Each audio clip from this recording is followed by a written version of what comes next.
오늘 주신 말씀은 여호수아 15장 63절입니다. 여호수아 15장 63절 말씀 받들어 읽겠습니다. 예루살렘 주민 여부수 족속을 유다 자손이 쫓아내지 못하였으므로 여부수 족속이 오늘까지 유다 자손과 함께 예루살렘에 거주하니라. 아멘. 오늘 예루살렘의 미스테리에 대해서 좀 말씀을 나누고자 해요. 그리고 그것을 통해서 죄라는 것, 사소한 죄라는 것들이 우리 가운데 어떤 영향력을 끼치는가에 대해서 나누고자 합니다.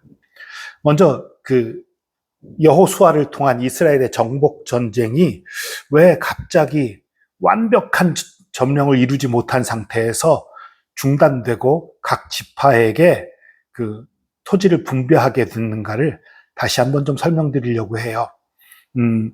여호수아 11장 21절에 보면 헤브론과 드빌을 여호수아가 점령한 얘기가 나와요. 11장에서요. 그런데 그 뒤에 15장에서 다시 갈렙이 헤브론을 점령하고 온니엘이 드빌을 점령하는 얘기가 나오지요. 어떻게 된 거지요? 이스라엘이 전체로서 이스라엘 군 전체가 모여서 점령하고 다니는 거예요. 그런데 문제는 토지 분배가 각 지파별로 분배가 이루어지지 않았잖아요. 그 점령한 지역, 가나안 7족속을 쫓아낸 그 지역에다가 주둔군을 둘 수가 없는 거예요. 어느 지파 사람을 남겨놔요. 이게 문제가 되는 거예요. 그러다 보니까 여기 점령해서 박살내고 저기 점령해서 박살내고 그리고 또 다른 데로 가서 또 전쟁하고 이렇게 하다 보니까 비어있는 도시들이 생기는 거예요. 그 비어있는 도시에 다시 가나안 족속이 들어와 버리는 이런 일들이 벌어진 거예요. 그러니까 헤브론이 그런 곳이었고 드빌이 그런 곳이었던 거예요. 그래서 다시 가나안 족속이 들어와 있던 곳을 갈렙이 다시 가서 싸워서 다시 차지하고 온니엘이 다시 가서 차지하고 이런 상황인 거예요. 그러니까 여호수아가 이제 전체로 움직여서 전쟁을 하는 게 큰 의미가 없다. 각 지파가 이제 땅을 나누어 가져서 자신에게 분배된 땅에 가서 또 다시 거기 남아있는 그 적들이 있다면 또 차지하고 정리하고 해야 된다. 이렇게 된 거지요. 그래서 제비뽑게 됐던 거지요. 그래서 제비뽑게 뽑았던 지역 중에 이제 유다 지역에 할당된 그러나 또 베냐민과의 경계선에 있던 곳 중에 하나가 예루살렘이에요. 예루살렘의 위치는 유다 지파와 베냐민 지파의 경계선이었어요.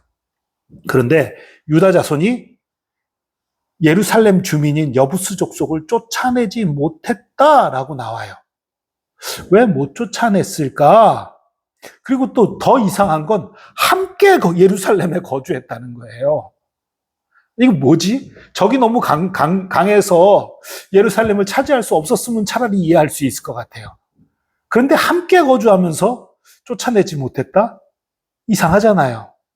여기에 몇 가지 비밀이 있어요. 첫 번째로 사사기 1장 8절에 보면요. 이런 말이 나와요. 유다 자손이 예루살렘을 쳐서 점령하고 칼날로 치고 그 성을 불살랐으며 예루살렘 성을 불살랐대요. 그 후에 유다 자손이 내려가서 산지와 남방 평지에 거주하는 가나안 족속과 싸웠다. 다른 곳 가서 또 싸웠다는 거예요. 이게 사사기 1장 8절이에요. 그런데 1장 21절에 보면 베냐민 자손은 예루살렘에 거주하는 여부수 족속을 쫓아내지 못하였으므로 여부수 족속이 베냐민 자손과 함께 오늘까지 예루살렘에 거주하니라. 이 오늘이라는 건 여호수아서가 쓰여진 그 시기, 적어도 여호수아가 죽던 그날 이후. 서는 여호수아가 쓴 거 아닌가요? 여호수아의 행적들을 적은 거지요. 아마도 많은 내용이 여호수아의 기록을 의지했을 거예요. 그래서 여호수아가 썼다라고 할 수도 있습니다. 그러나 어쨌든 최종적인 편집을 한 사람은 다른 누군가예요. 하나님의 영감을 받은 어느 누군가예요. 어쨌든 그래서 같은 식으로 모세오경도 모세가 썼지만 신명기에 모세가 죽는 장면이 나옵니다. 신명기에 모세가 죽는 장면이 나오니까 모세오경은 모세가 안 쓴 거 아닌가요? 아니, 그런 거 아니에요. 모세가 했던 말들 다 다 정리된 걸 거기다가 마지막에 편집으로 살짝 이제 엮은 사람이 뒤에다가 모세의 죽음에 대해 첨가해 넣는 형식이 된 거지요. 그래도 그것의 저자는 모세지요.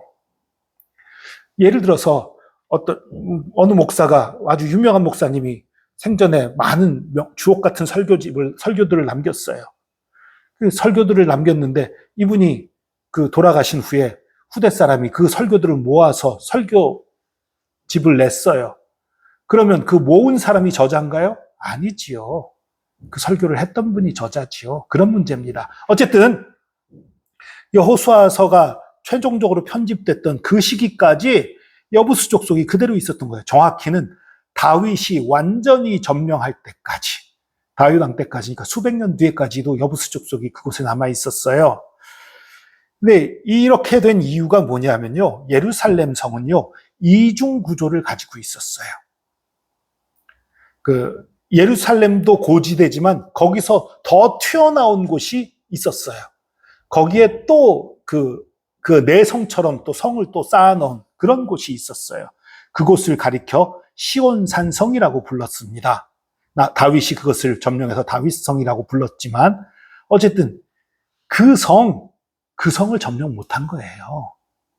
예루살렘은 점령해서 예루살렘 성도 불살르는데 그 성은 점령 못한 거예요. 정말 깎아지른 듯한 벼랑 위에 아주 높은 곳에 있는, 한쪽만 약간 비스듬하지만 그쪽엔 성벽을 높이 쌓아서 정말 난공불락의 요새였어요.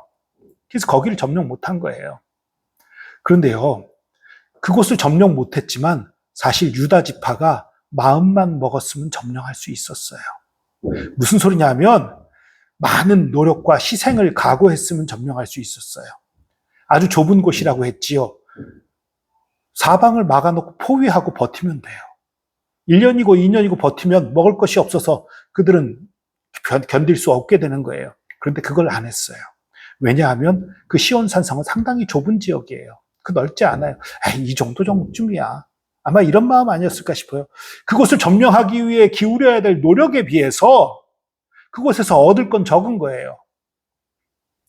그러니까 이것 가지고 완전히 점령하려면 너무 큰 노력과 희생이 필요한데 그거 얻을 건 별로 없고 그냥 놔두지 뭐, 이런 마음이 아니었을까 하는 추측을 해봅니다. 어쨌든 예루살렘은 점령하면서도 시온산성을 점령 못했어요. 예루살렘 안에 있는. 그래서 여부수 족속과 함께 지낼 수밖에 없었던 거예요. 여러분, 여기서 우리가 무엇을 배워야 합니까? 죄의 문제예요. 죄에 대해서 많은 사람들이 내가 그동안 잘못 살아왔던 것, 내가 잘못했던 것들을 회개하고 돌이킵니다. 그런데 그러다가 고치다가 이거는 좀 싶은 게 있어요. 이 정도쯤이야 싶은 게 있어요. 정말 깨끗하고 온전하게 순종하고 그리고 정말 거룩하게 살려고 노력하다가도 나에게 남아있는 조그만 거, 요거 정도는 즐기는 건 하나님도 이해해 주시지 않을까? 요 정도 잘못은 큰 거 아니니까, 별거 아니니까 넘어갈 수 있지 않을까? 그런 마음에 놔두는 게 있습니다. 그러나 사실은 그게 죄의 핵심이에요. 그걸 빨리 버려야 되는 거예요. 그걸 빨리 물리쳐야 되는 거예요. 이것까지 없애려면 참 힘들고 어려운데, 이 습관까지 고치려면 참 어려운데, 얻을 수 있는 건 별거 아니고, 남들에게 드러나는 것도 별거 아닌데, 남들에게 나타나는 것도 별거 아닌데, 이것까지야 뭐, 하나님 이 정도는 봐주시겠지. 아니요. 그게 죄의 핵심이에요. 그게 죄의 핵심이에요.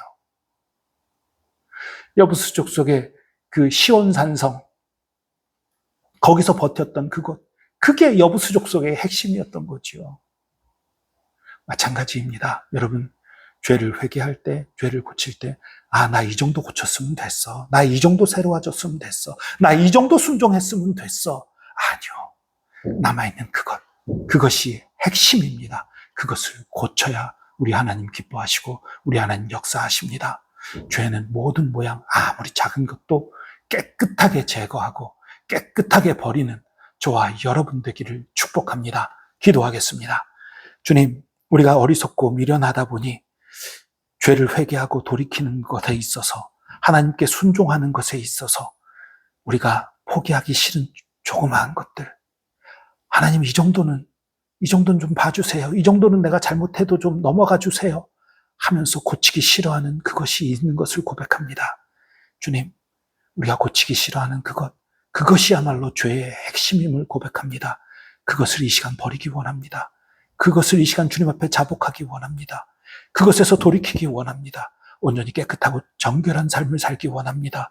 주님 붙들어 주시옵소서. 예수 그리스도의 보혈로 이 시간 우리의 모든 더러운 것들, 추한 것들을 깨끗이 씻으시고 이 시간 그것을 사랑하는, 그것을 아끼는 그 모든 마음에서 이제 우리가 떠나게 하시고 이제 우리가 결단합니다. 주님께 순종하기로, 죄에서 떠나기로 결단합니다. 주님 도와주시고 새롭게 하셔서 승리케 하여 주시옵소서. 함께 하시는 주님, 우리를 고치시는 주님, 새롭게 하시는 주님 감사합니다. 감사드리며 예수 그리스도의 이름으로 기도합니다. 아멘.